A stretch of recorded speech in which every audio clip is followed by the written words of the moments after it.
Yo, sa Devin Dave, may gusto lang parinig na 24 Bars by Mark Beats yan. Matagal na to, may 3 taon.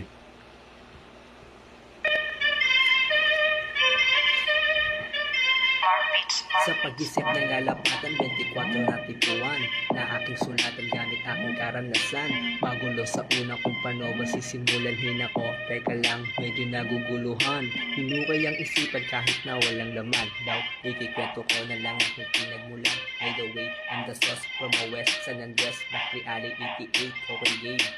Naaalala ko pa nung 13 anyos lang ako, mas pinili kong tumambay kesa magkolehiyo. Lumaki din sa lugar na grabe ang gulo at naging sakit sa ulo ng mga taga dito. Batang pilong medyo gwapo kasi gago at hindi ko inakalang lalaki ng may talento. Sabit kasi ako sa pagtukos ng mga bago, kaya sinubukan kong lapatan bit ng 24 at naintindihan ng sarap sa pakiramdam. Pagtumugma ng may tono at merong kabuluhan, pero teka isilang ano ba pinaghulan ng kabang naramdaman. Kaya sa lahat, salamat sa babae na sa puso ko'y sumugat. Dahilan ng pagkamulat, di ba pigilan na sumulat. Dami pang gusto na iulat, mga pangyayari sa sarili na maging ako'y nagulat.